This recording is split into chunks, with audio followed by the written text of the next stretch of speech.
নমস্কার, আপনাদের সকলকে স্বাগত শ্যামলিস কিচেনে। আজকে আমি পাবদা মাছ রান্না করব, কিন্তু সর্ষে বা পোস্ত কিছু ব্যবহার করব না, পেঁয়াজ রসুন দিয়ে রান্না করব। এটা এই রান্নাটার জন্য আমি নিয়ে নিয়েছি একটা পেঁয়াজ, কয়েকটা রসুনের কোয়া, আদা, কাঁচা লঙ্কা, একটা টমেটো, একটা আলু ব্যবহার করবো আমি রান্নাটাতে। আলুটা আর টমেটোটা কেটে নিয়ে এই মশলাটা আমি পেস্ট করে নিচ্ছি। আলুটা আমি লম্বা লম্বা করে কেটে নিচ্ছি এরকম। মাছটা যেহেতু লম্বা লম্বায় আছে, এটা দেখতে ভালো লাগবে। এই মশলাগুলো আমি পেস্ট করে নেব। নিয়ে নিচ্ছি মিক্সির জারে। টমেটোটাও আমি পেস্ট করে দেব। কড়াই গরম হয়ে গেছে, দিয়ে দিচ্ছি তেল। এই মাছ ভাজতে একটু তেল ছেটাছেটি হয় আর কি, তবু আমি মাছের গায়ে হলুদ লবণের সঙ্গে সঙ্গে একটু তেলও মাখিয়ে নিয়েছি। তেল গরম হয়ে গেছে, এবার আমি মাছগুলোকে আস্তে আস্তে ছেড়ে দেবো।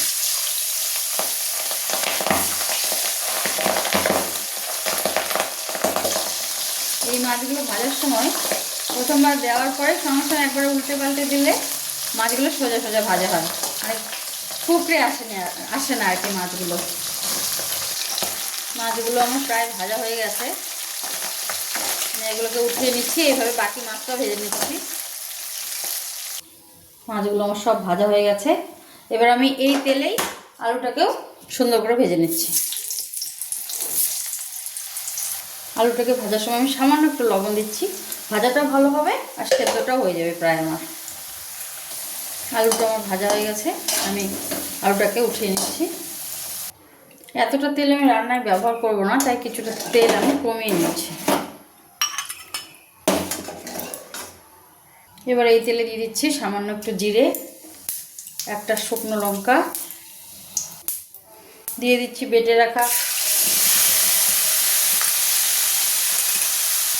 পেঁয়াজ, রসুন, আদা আর টমেটো, দিচ্ছি পরিমাণ মতো লবণ, হলুদ গুঁড়ো, দিয়ে দিচ্ছি মশলার জলটাকে। এবার এটাকে আমি একটু কষিয়ে নেব, তারপর বাকি মশলাগুলো অ্যাড করছি। দিচ্ছি সামান্য একটু জিরে গুঁড়ো, একটু লঙ্কা গুঁড়ো। এবারে ভেজে রাখা আলুটাও দিয়ে দেবো, সামান্য একটু জল অ্যাড করবো আর আরেকটু কষিয়ে নেব। মশলাটা আমার কষানো হয়ে গেছে, এ সময় দিয়ে দিচ্ছি চেরা কাঁচা লঙ্কাটা, আর প্রয়োজন মতো ঝোলের জন্য জলটা আমি অ্যাড করব। এই রান্নাটাও হয় খুব তাড়াতাড়ি, খেতেও খুব ভালো লাগে। ঝোলটা ফুটে উঠেছে, এই সময় আমি ভাজা মাছগুলো ছেড়ে দিচ্ছি। রেডি আমাদের পাবদা মাছের ঝোল বলুন আর কারি বলুন, রেডি। এবার এটাকে আমি নামিয়ে নিচ্ছি। রেডি পাবদা মাছের ঝোল। এই দেখুন কত সুন্দর কালারটা এসছে। আশা করি রান্নাটা আপনাদের ভালো লাগবে, করে দেখবেন একবার। আর ভিডিওটা যদি ভালো লাগে অবশ্যই একটা কমেন্ট করবেন, আর ভালো লাগলে একটা লাইক করে দেবেন। তাহলে আজকের মতো এখানেই, টাটা।